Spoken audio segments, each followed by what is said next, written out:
ህይወት ወራዙት ግብራውናን ምንድነው? ከዚህ በላይ ወጣቶች በጠለቀ እንቅልፍ ላይ ሳሉ በሚያልሙበት ጊዜ ስለሚከሰት የፈሳሽ ነገር ከሰውነት መውጣት በሚገባ ተብራርቷል።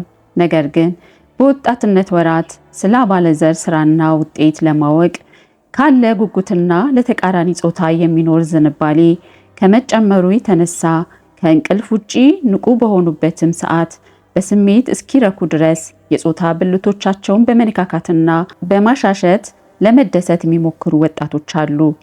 ይህ ድርጊት በአብዛኛው በስውርና በግል ስለሚፈጸም በዚህ መጥፎ ልማድ የተለከፉት ወጣቶች መካሪ ሳያገኙ ልማዳቸው አብሯቸው ያድግና ለወደፊት ኑሯቸው ከባድ እንቅፋት ይሆናል። እግዚአብሔር ለምህረትና ለመቅሰፍት ያዘጋጃቸው ልዩ ልዩ ግዳጆችን የሚፈጽሙ መላእክት እንዳሉት ሁሉ ሰይጣንም ሰውን በልዩ ልዩ መንገድ እንዲፈትኑ ድርሻ ሰጥቶ ያዘጋጃቸው አጋንንት አሉት። ሮሜ 9:22ን ይመልከቱ። ከእነርሱም ውስጥ አንዱ ሰይጣነ ዝሙት ነው። ሰይጣነ ዝሙት የሰው ልጆችን የሚፈትንበት መንገድ ረቂቅና ልዩ ልዩ ነው። አንዳንዶቹ የፈተና ስልቶች ፈጽሞ ከዝሙት ጋር ምንም አይነት ግንኙነት ያላቸው አይመስሉም። ፍጻሜያቸውን ከልብ ያስተዋለ ሰው ግን ረቂቅና ቀጥተኛ ዝምድና እንዳላቸው ለመረዳት ይችላል።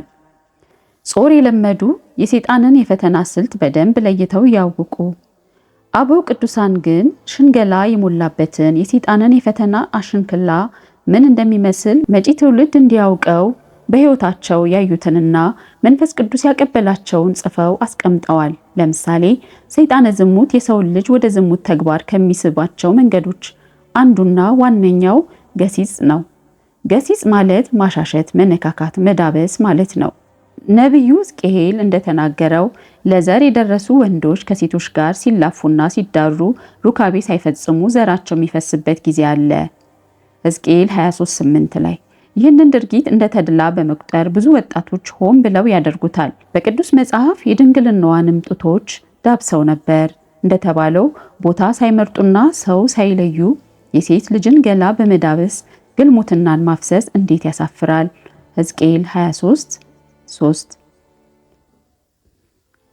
የመጥፎ ልማድ የተጣባቸው ሰዎች ግርግርና በሰው ብዛት የተጨናነቀ ስፍራ የሴቶችን ገላ እንደ ሀሳባቸው ለመነካካት ምቹ ሁኔታን ይፈጥርላቸዋል። ከነዚህ ሰዎች መካከል አንዳንዶቹ የስራቸውን አስነዋሪነት ስለሚያውቁ እንዳይነቀፉ ልዩ ልዩ ዘዴ በመፍጠር የተካኑ ናቸው። ለምሳሌ አንዳንዶቹ ምንም ሳያውቁና በእንቅልፍ ልባቸው ያደረጉት ለማስመሰል እንደተኛ ሰው እየተገላበጡና እያንኮራፉ በልዩ ልዩ አጋጣሚ አጠገባቸው ለመተኛት የተገደደችዋን ሴት ገላ ሲደባብሱ ያድራሉ። ይህ ድርጊት ያለ ሩካቤ የወንድ ዘር የትም ከሚፈስባቸው ህገወጥ መንገዶች መካከል አንዱ ነው። ሌሎች ደግሞ በአድካሚ ጉዞ ወቅት ደጋፊ፣ በህመም ጊዜ ደግሞ አስታማሚ ወዘተ እየመሰሉ ከወሊድ ጋር ተዛምዶ ያላቸውን አካላት ለመደባበስ የሚሞክሩ ሰዎች ናቸው። እነዚህ ሰዎች ውጫቸውን ላየ አዛኝና ሌላውን ለመርዳት የሚፋጠኑ ይመስላሉ። ሰውን መርዳት ባልከፋ ነበር። ነገር ግን ችግሩ ወንዶቹ ይህን በሚያደርጉበት ጊዜ ልባቸው በፍትወት እሳት እንደ ሰም እየቀለጠና አባለ ዘራቸው እየታለበ መሆኑ ነው። ሰውን ለመርዳት የሚፋጠኑትም ፍትወታቸው እስክትሟላላቸው ድረስ ብቻ ይሆናል። አንዳንዶች ደግሞ እነርሱ ለመነካካት ፈጽሞ እንዳላሰቡ፣ ነገር ግን የተፈጠረው ችግር እንዲጋፉ ወይም እንዲገፋፉ እንዳደረጋቸው ለማስመሰል ይጥራሉ። ይህም የሚሆነው በአብዛኛው ህዝባዊ ስብሰባዎች በሚደረጉባቸው ዕለታትና መጨናነቅ በሚኖርባቸው ስፍራዎች ነው። ለምሳሌ እንደ ጥምቀትና መስቀል ያሉ ህዝብ የሚበዛባቸውን ዕለታት መጥቀስ ይቻላል። ያለ አግባብ በርካታ ሰዎችን የሚጨኑ የሀገራችን የህዝብ ማመላለሻዎች አውቶሚኒ ባስስ እንደ ተጨማሪ ማስረጃ መጥቀስ ይቻላል። ስለዚህ ጉዳይ በህዝብ ማመላለሻ መኪና ውስጥ ሳሉ አጠገባቸው በቆመ ጎረምሳ እንደ ቆዳ የለፉ ሴቶች ምስክርነት ቢሰጡ የተሻለ ነበር። ለካ በመኪና ውስጥና በተጨናነቀ ቦታ ሁሉ መጠንቀቅ የሚገባው ኪስን ከሚበረብር ሌባ ብቻ አይደለም። ታዲያ ሌላ ከምን ጠንቀቅ የሚል ጠያቂ ካለም መልሱ ህዋሳትን ከሚደባብስ ሴሰኛ ነዋ የሚል ነው። ሌሎች ደግሞ ውጫዊ ይዘታቸው ሲታይ በዚህ አይነት ዘርን በማፍሰስ የመርካት ተግባር የማይጠረጠሩ አይነት ናቸው። ለምሳሌ እድሜያቸው በጣም የገፋ፣ በአስተሳሰብ የበሰሉ፣ በአለባበስና በምጣኔ ሀብት የተከበሩ የሚመስሉ ወይም አስተማሪ የሆነ መንፈሳዊ አቋምና መልካም ስም የያዙ ናቸው። እንደዚህ ያሉ ሰዎች የሌሎችን ሕዋሳት ለመነካካት የሚያደርጉት ጥረት ይህን አስበው አይደለም እየተባለ ብዙ ጊዜ በበጎ ይተረጎምላቸዋል። ይህም እነርሱን ወደ ባሰ የጥፋት አዘቅት ይመራቸዋል። ስለዚህ ክርስቲያኖች ሁሉ ይህን ተገንዝበው አጥፊዎች እንዲታረሙ ከማድረግ ጋር የራሳቸውን ሕይወት በንጽህና መጠበቅ አለባቸው። ዘርን በማፍሰስ የመርካት ልማድ ሩካቤን ከመፈጸም በላይ የሚያስደስታቸው ሰዎች ሌላው ዝንባሌያቸው ታዳጊ ሕፃናትን ማባለግ ነው። በቅጡ ጡት ያላጎጠጎጡ ሕፃናትም እንኳን የእነዚህ ሰዎች የጥቃት ሰለባ ናቸው። ሕፃናቱ እነዚህ ሰዎች ምን እያደረጉ እንደሆነ አያስተውሉም፣ አያውቁትም። ቢያውቁትም አይቃወሟቸውም፣ አይከሷቸውም። ወይም በትንሽ ነገር በቀላሉ ሊባበሉና ሊታለሉላቸው ይችላሉ። ስለዚህ እንደዚህ ያሉ ሰዎች እንደ መላእክት ንጹሐን የሆኑ ሕፃናትን ሕይወት ያበላሻሉ። ሕፃናቱን ያጫወቱና ያሳሳቁ በመምሰል ሲታገሉና ሲላፉ በፍትወት እየተቃጠሉ ልብሳቸውን በዘር ጭቃ የሚለውሱትን ወንዶች ቁጥር ቤት ይቁጠራቸው። ከላይ የተሰጡት ማስገንዘቢያዎች በማንም ሰው ቢሆን ያለ አግባብ እንዳንተማመን የሚረዱ ናቸው። በተጨማሪም የምንውልበትን የምንጓዝበትንና የምናድርበትን ቦታ ዙሪያውን እየቃኘን ወደ ዝሙት የሚያመሩ ምክንያቶችን ከወዲሁ አውቀን እንድንሸሽ ያግዙናል። ሌላው ደግሞ ሕፃናቶቻችን በጥንቃቄ እንድንይዝ የሚያደርጉንን ሲሆን በዚህ መጥፎ ተግባር የተመረዙትን ሰዎች ደግሞ ስራቸው በብዙዎች ዘንድ መገለጡን አውቀው አደብ እንዲገዙ ሊያደርጓቸው ይችላሉ። ሰይጣነ ዝሙት አንድን ሰው ያልተፈቀደለትን የሌላ ሰው አካል በዝሙት መንፈስ ለመንካት እንዲመኝ እንደሚያነሳሳው ሁሉ ሰውየው የራሱንም ሕዋሳት በዝሙት መንፈስ ሆኖ እንዲደባብስ የሚገፋፋበት ጊዜ አለ። የራስን አካል በራስ የመደባበስ ተግባር ምን ሊያስከትል እንደሚችል ባለማወቅ የሚደረግበት ጊዜ አለ። በአንዳንዶች ዘንድ ደግሞ ውጤቱ ቢታወቅም እንደ መልካምና አስደሳች ተግባር እየተቆጠረ ይከናወናል።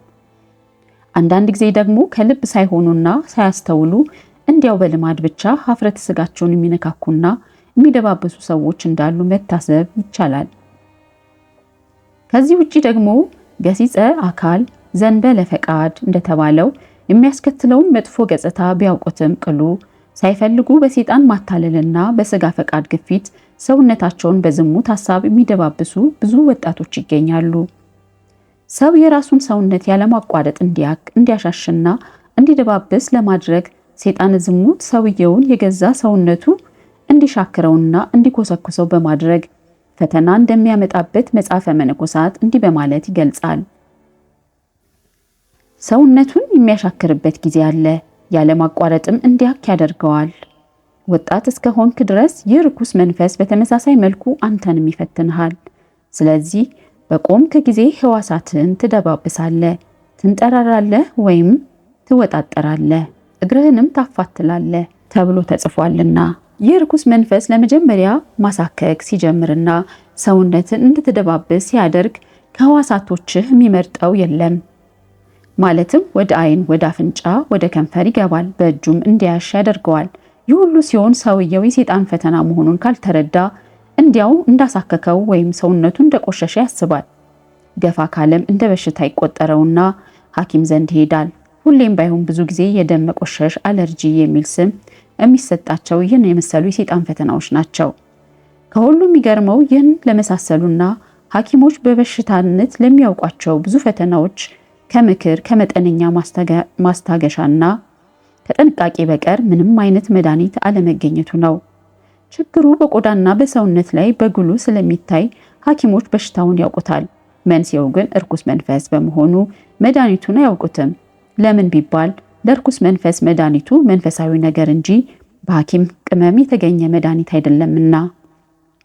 እርግጥ ነው ይህ ሐሳብ በሕክምና ባለሙያዎች ዘንድ አንድምታ ሊኖረውና ብዙ ትችትም ሊደርስበት ይችላል። ነገር ግን አንድ መረሳት የሌለበት ነገር እነርሱ የሚታየውንና የዓለሙን ጥበብ ያወራሉ። እኛ ግን የማይታየውንና ሰማያዊውን ጥበብ እንናገራለን። ልዩነቱ ይህ ነው በቃ። ከላይ በተገለጸው መልኩ ፈተናውን ሰውነትን በማሳከክ የጀመረው ሰይጣነ ዝሙት ዓላማውን ከግብ ለማድረስ በዚህ ብቻ አይወሰንም። እንደ መጽሐፍ መነኮሳት ገለጻ ወደ አባለ ዘሩም ሄድና ያን ሰው ያለ መጠን እንዲያክ ያደርገዋል። ማከክ በሚጀምርበት ጊዜም እረፍት ከማግኘት ይልቅ ማሳከኩ እየባሰና እየጨመረ ይሄድበታል። ይህ ሐሳብ በዚህ መልኩ ቁልጭ ብሎ ተጽፏል። ዳግመኛም ወደ አባለ ዘር ይወርዳል ያለ ርህራሄም እንዲያክ ያደርገዋል ማለት ነው። ይህ ሰይጣነ ዝሙት ያንን ሰው በዝሙት ሐሳብ ተስቦ በዚህ መልኩ ብልቱን እያሻሸ ዘሩን እስኪያፈስ ድረስ እረፍት ሳይሰጠው ፈተናውን ይቀጥላል። በዚህ አይነት የዝሙት ዝንባሌ ተይዞ ከእንቅልፍ ውጪ ዘርን እያወቁ ወደ ውጪ ማፍሰስ ግብረ አውናን ይባላል። ግብረ አውናን የተባለበት ምክንያት አውናን የተባለው ሰው ከሚስቱ ጋር ተኝቶ ሳለ ዘሩን ከሚስቱ ማህፀን ውጪ ያፈሰው ስለነበረ ነው። ዝሙትን ወዶ ክቡር ዘርን የትም ማፍሰስና የአውናን ዘሩን ከማህፀን ውጪ ማፍሰስ አንድ ናቸውና ዘፍጥረት 38:9 ይህን ተግባር መንፈሳዊውን መጽሐፍት ከኤወ ዘር በማለት ይጠሩታል። በብዙ የሀገራችን ወጣቶች ዘንድ በአማርኛው ሴጋ ወይም መስንጋት በሚል ሲታወቅ፣ አንዳንዶች ደግሞ በነገረ ፈረንጅ ማስተርቤሽን በማለት ይጠሩታል። ግብረ አውናን ተገቢ ነውን? ግብረ አውናንን በመጽሐፍ ቅዱስ ስንመዝነው ተገቢ ነገር አለመሆን እንረዳለን። አንድ ገቢረ ለዘር የሚያስቀረው ዘር ራሱ ከሚመገበው እንኳን የተሻለውን ምርጥ ዘር ነው። ስለሆነም ከዘር ወቅት በፊት ተጠንቅቆ በሪቅ በጎተራ ያስቀምጠዋል። በዘር ወቅት ደግሞ አውጥቶ በመልካም ማሳ ላይ ይዘረዋል እንጂ ያለ ቦታው አይበትነውም። እንደዚሁም ሁሉ የሰው ዘር ከእህል ዘር ይከበራልና በመልካም ጎተራ ማለትም በሰውነት ተጠብቆ መቆየት አለበት። ከጋብቻ በኋላ ባልና ሚስት ሩካቤ ሲፈጽሙ ደግሞ በመልካሟ ማሳ በሚስት ማህፀን መዝራት እንጂ በልዩ ልዩ ምክንያት ሆን ብሎ ዘርን እንደ ጉድፍ ከማህፀን በአፋ ማፍሰስ ከባድ ኃጢአት ነው። ትዳርና ተላስቆን ይመልከቱ።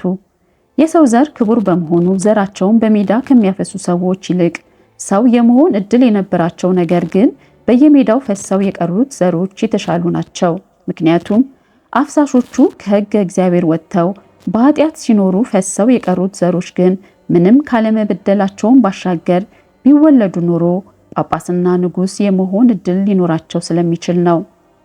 እንዲህ ስለሆነ ዘራቸውን ያፈሰሱ የነበሩ ሰዎችን ላፈሰሱት ዘር ራሳቸውን ቤዛ በማድረግ እግዚአብሔር ጊዜ ሳይሰጥ ቀጽፏቸዋል።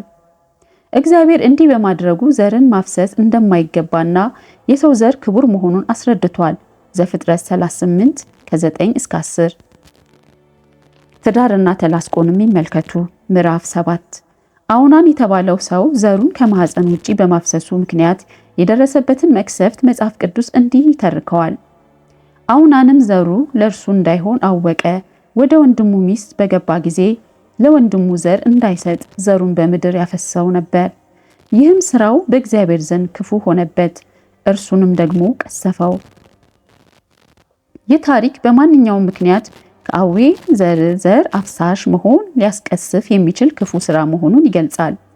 ሰውነትን በመደባበስና ዘርን በማፍሰስ ለመርካት መሞከር ተገቢ አለመሆኑን የሚያስረዱ በልዩ ልዩ አገባብ የተጠቀሱ የመጽሐፍ ቅዱስ ጥቅሶች ይገኛሉ። ለምሳሌ ሐዋርያው ቅዱስ ጳውሎስ በመንፈስ ቅዱስ ተቃኝቶ የጻፈው ክታብ እንዲህ ይላል፣ እንግዲህ በምድር ያሉትን ብልቶቻችሁን ግደሉ። እነዚህም ዝሙትና ርኩሰት፣ ፍትወትም፣ ክፉ ምኞትም፣ ጣዖትንም ማምለክ የሆነ መጎምጀት ነው።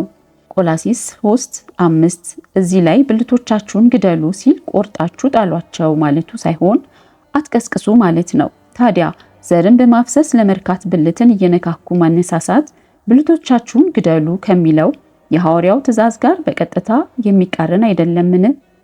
ዘርን ማፍሰስ ከጣዖት አምልኮ፣ ከክፉ ምኞት፣ ከርኩሰት፣ ከመጎምጀት ጋር ተሰልፎ እየተቆጠረ እንዴት ተገቢ ሊሆን ይችላል? ሐዋርያው ቅዱስ ጳውሎስ ደንዝዘውም በመመኘት ርኩሰትን ሁሉ ለማድረግ ራሳቸውን ወደ ሴሰኝነት አሳልፈው ሰጡ በማለት የተናገረው ቃል ግብረ አውናንን ለሚፈጽሙ ሰዎች ሊጠቀስ ይችላል። ኤፌሶን 4:19 ምክንያቱም ሴጋ ዝሙትንና እርኩሰትን የመመኘት ዝንባሌ ዋና መገለጫ ነውና።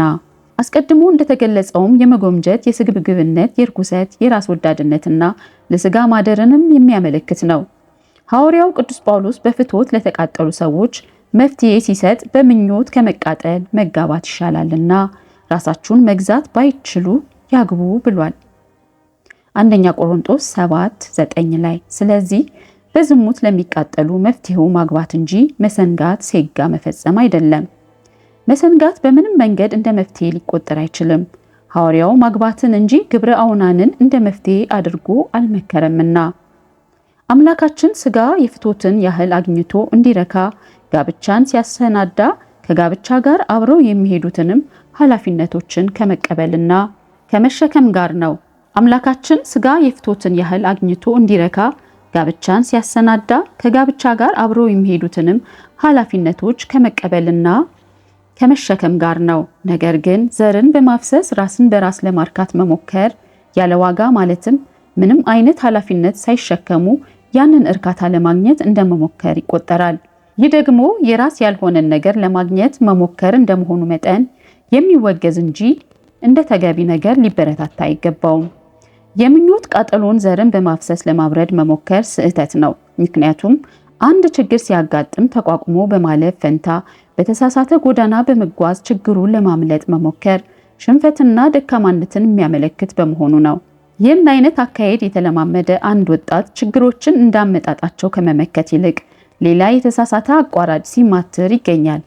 በዚህ ምክንያት ብዙ ወጣቶች ላለመማራቸውና ለስራ አጥነታቸው ወይም በህይወታቸው ለገጠማቸው አንድ ችግር ተገቢና ጤናማ መፍትሄ ከመፈለግ ይልቅ ዱርዬነትን፣ ሌብነትን፣ ሰካራምነትን፣ ሲጋራ ማጨስን፣ ጫት መቃምን እንደ አማራጭ ይወስዳሉ። ታዲያ ይህ የሽንፈትና የደካማነት ምልክት አይደለምን? ፍትወት ሲያስቸግር ራስን በራስ ለማርካት መሞከርስ ከነዚህ በምን ይለያል? አንዳንድ ሰዎች አንድ ሰው ጋብቻ ለመመስረት እድሜው ያልደረሰ ወይም ሌሎች ችግሮች ያሉበት ከሆነ የጋብቻ ጊዜውን እየተጠባበቀ በዝሙትና በሶዶማዊ ተግባር ከሚሰነካከል ራሱን በራሱ በማርካት ተግባር ቢቆይ አይሻልም እስከ ማለት ደርሰው ግብረ አውናንን ተገቢ ነገር ለማስመሰል ይጥራሉ። እንደ እውነቱ ከሆነ ሕሊናችን ቢመስለውም ግብረ አውናንን ከግብረ ሰዶምና ከዝሙት አሳንሶ የማየት ስልጣን የለንም። ሁሉም የዝሙት ልዩ ልዩ ገጽታዎች ሲሆኑ በየትኛውም አይነት ኃጢአት መሰነካከል የፈጣሪን ሕግ መሻር ነው። ከሕግጋት ደግሞ አንዱን ማሳነስ ሌላውን ማተለቅ ለሰው አልተሰጠውም። ማቴዎስ 5:19። ሰይጣንም ቢሆን ሐሳቡ እስኪፈጸምለት ድረስ በትንሽነቷ ንቀት እንድንፈጽማት ከግብረ ሰዶምና ከዝሙት ታንሳለች በማለት ያሳስበናል እንጂ በዚሁ ኃጢአት የተያያዙትን ሰዎች ደግሞ ያልሰሩትን ግብረ ሰዶምና ዝሙት እንዲሰሩለት አንደኛውኑ ዝሙት ይሻላል፣ ይህን የመሰለ ኃጢአት እየፈጸምክ ዝሙት አልሰራውም ለማለት ነውን እያለ ተስፋ ለማስቆረጥ እንደሚያምታታቸው መዘንጋት የለብንም። ትንሽ ናት ብለህ የምትንቃት ከሆነ መናቅህን ከእርሷ በመለየት አሳይ። ልትለያት ወደ ከእርሷ መራቅ ካቃተ ትንሽ ናት ማለትህ የአፍ ብቻ አይሆንምን? በመጨረሻም ከላይ በተዘረዘሩት ዙሪያ ገብ ነጥቦች ግብረ አውናንን ስንመረምረው ክርስቲያኖች ሁሉ ሊጸየፉት የሚገባ እኩይ ምግባር መሆኑን እንረዳለን። ግብረ አውናንን በተመለከተ አሳሳች ሐሳቦች።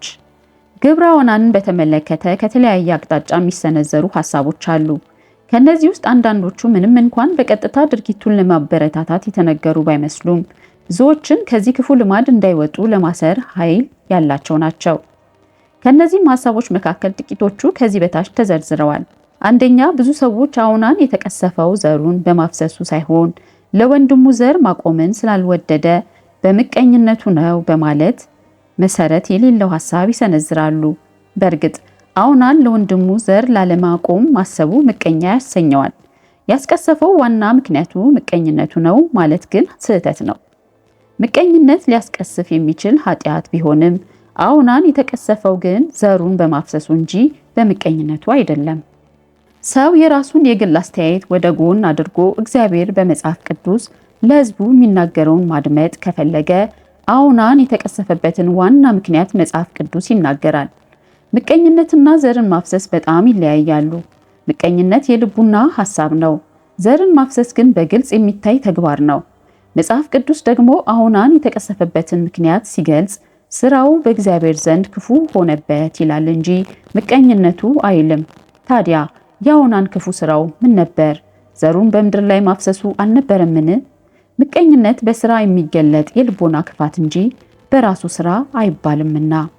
ከላይ እንደተብራራው አውናን የተቀሰፈው ዘሩን በማፍሰሱ ሳይሆን በምቀኝነት ብቻ እንደሆነ አድርጎ መናገር መሰረት የሌለው የሰይጣን ትርጓሜ ከመሆኑን ባሻገር ዘርን ማፍሰስ አያስቀጣም፣ ሊያስቀስፍ አይችልም እያሉ እንደማወጅ ነው። እንዲህ ማለት ደግሞ የእግዚአብሔርን ፍርድ ፈርቶ ከክፉ ስራው ሊመለስ ያለውን ወጣት ለምን ትመለሳለህ ግፋበት እንጂ እያሉ እንደ መምከር ይቆጠራል። ክፉን ነገር እንደማያስቀጣ አድርጎ መተርጎም ተሳስቶ ማሳሳት ነውና ሊታረም ይገባል። በዚህ የተሳሳተ ሐሳብ ተወግተው ክፉውን ልማድ እንደ በጎ ይዘው የሚማቀቁትን ወጣቶች ቤት ይቁጠራቸው። ሁለተኛ፣ በመሰንጋት ራስን በራስ ለማርካት የመሞከር ተግባር በብዙ ወጣቶች ዘንድ የተለመደ ሆኗል። ይህ ድርጊት ጾታና እድሜ አይለይም። በአጠቃላይ ሲታይ ወንዶች ከሴቶች ቀደም ባለ እድሜ ቢጀምሩም ሴቶቹም ከዚህ ተግባር ውጪ አይደሉም።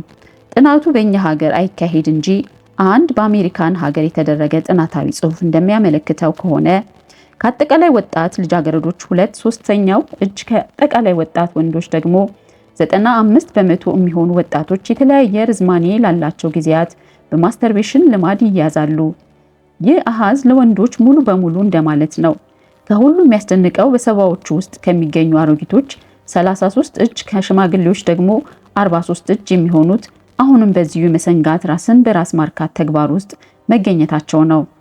ኢንካርታ ብራቲኒክ ኢንሳይክሎፒዲያ 2004 በእኛም ሀገር ቁጥሩ ይህን ያህል አይጋነን እንጂ ብዙ ወጣቶች በዚህ ክፉ ልማድ መመረዛቸው በተለያየ መንገድ ይሰማል።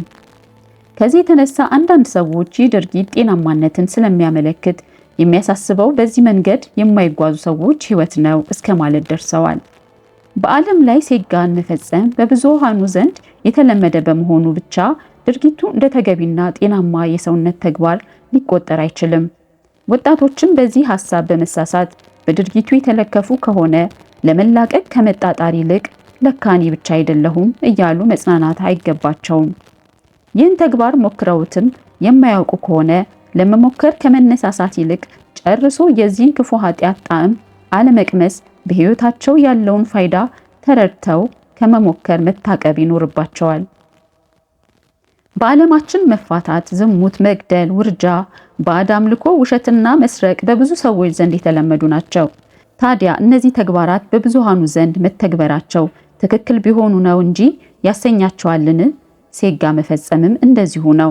ከላይ በቁጥር 1 እንደተጠቀሰው ሐሳብ ሁሉ ሰዎች ለክፉ ስራቸው አጋር እንዳላቸው እያሰቡ እንዲጽናኑ ሰይጣን የዘረጋው የጥፋት ወጥመድ ብዙዎች የሚፈጽሙት ከሆነ እንዴት ኃጢአት ይሆናል የሚል ነው።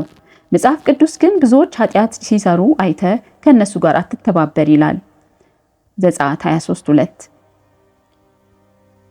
ሶስተኛ፣ ብዙ የሕክምና ባለሙያዎችና የስነ አእምሮ ጠበብቶች ከአውተ ዘር ብዙ አይነት ስነ ልቦናዊ፣ አካላዊ የጤና ችግር እንደሚያስከትል በአንድ ልብ ይስማማሉ። እንዲያውም የብዙዎችን ጓዳ ከሚያንኳኩ ከስንፈተ ወሲብ ጀምሮ የኩላሊትና የልብ በሽታዎች ድረስ በሴጋ አማካኝነት ሊመጡ እንደሚችሉ በሰፊው ተዘግቧል። ሆኖም ግን የዓለም ጠቢባን ቃላቸው ወጥነት የሚጎድለውና ተለዋዋጭ ነው። ስለዚህ አንዱ የካበውን ሌላው ሊንደው ይችላል። የዓለም ጠቢባን ቃላቸው ወጥነት ይጎድለዋል ለሚለው ሐሳብ ማስረጃ የሚሆነው ብዙ ምሁራን ሴጋ ወይም ማስተርቤሽን ለልዩ ልዩ በሽታ ያጋልጣል ሲሉ፣ ሌሎች ደግሞ በጭራሽ አያጋልጥም ማለታቸው ነው። እንዲያውም ከነዚህ መካከል ጥቂቶቹ ሴጋ ወይም ማስተርቤሽን ለአንዳንድ በሽታዎች የመጋለጥ እድልን ይቀንሳል ሲሉ ይደመጣል። ለምሳሌ በሀገራችን ከሚታተሙት በርካታ የግል ጋዜጦች አንዱ የሆነው ሜዲካል ጋዜጣ በ1995 በመጨረሻዎቹ 2 ወራት ውስጥ ካሳተማቸው ጋዜጦች በአንዱ ላይ ማስተርቤሽን በካንሰር የመያዝ እድልን እንደሚቀንስ ጥናታዊ መረጃዎችንና የባለሙያዎች አስተያየት ጠቅሶ አስፍሯል። እንደ የሕክምና ባለሙያዎች ሁሉ የስነ አእምሮ ጠበብቶችም አንድ ሰው ሴጋ በመፈጸሙ ምክንያት ጉዳት ሊያገኘው የሚችለው የአእምሮና የስሜት መረበሽን የሚያስከትል የበደለኝነት ስሜት የሚሰማው ከሆነ ብቻ ነው በማለት ይናገራሉ። ይሁን እንጂ ሐኪሞችና የስነ አእምሮ ጠበብቶች እንደሌላው ሰው ሁሉ ለስህተት የተጋለጡ ደካማ ፍጡራንና ፍጽምና የሌላቸው በመሆናቸው አመለካከታቸው በየጊዜው ይለዋወጣል። ማን ያውቃል ዛሬ ጉዳት አያስከትልም ያሉትን ድርጊት ነገ አንድ ያልደረሰበትን ዕውቀት ሲያገኙ ጉዳት የሞላበት ነው ይሉት ይሆናል።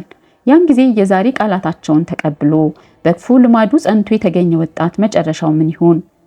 በዓለም ጠቢባን ቃል ልቦና ከሚያሳርፍ ይልቅ በእግዚአብሔር ሕግና ስርዓት ጸንቶ የሚኖር ሰው እንዴት የተመሰገነ ነው። የዚህ መንፈሳዊ መጽሐፍ ዋና ዓላማ ዘርን በገዛ እጅ በማፍሰስ ስሜትን ለማርካት መሞከር ምን ያህል ወይም ምን አይነት የጤና መታወክ ይፈጥራል የሚለውን ማብራራት ሳይሆን ምን ያህል መንፈሳዊ ጉዳት ያስከትላል ለሚለው ጥያቄ በቂ ግንዛቤ ማስጨበጥ ነው። ምንም እንኳን ከዚህ በላይ ምንም አይነት የጤና ጉዳት አያስከትልም፣ ጉዳት የሚያስከትለው ድርጊቱን የሚፈጽመው ሰው የበደለኝነት ስሜት የሚሰማው ከሆነ ብቻ ነው በሚል በባለሙያዎች የተሰነዘረው ሐሳብ አስተማማኝነት እንደሌለው ቢገልጽም በዚህ ክፉ ልማድ የተመረዙትንና እየተሳቡ ያሉትን ሰዎች ከድርጊታቸው እንዳይላቀቁ የሚጫወተው ሚና ግን እጅግ የከፋ ነው። ምክንያቱም ይህ ስራዬ የጤና መታወክ የሚፈጥርብኝ ስጸጸት ብቻ ከሆነ ጉዳት እንዳያስከትልብኝ ራሴን እንደ ጥፋተኛ እየቆጠርኩ መቆርቆር የለብኝም እያሉ እንዲጽናኑ ስለሚያደርጋቸው ነው።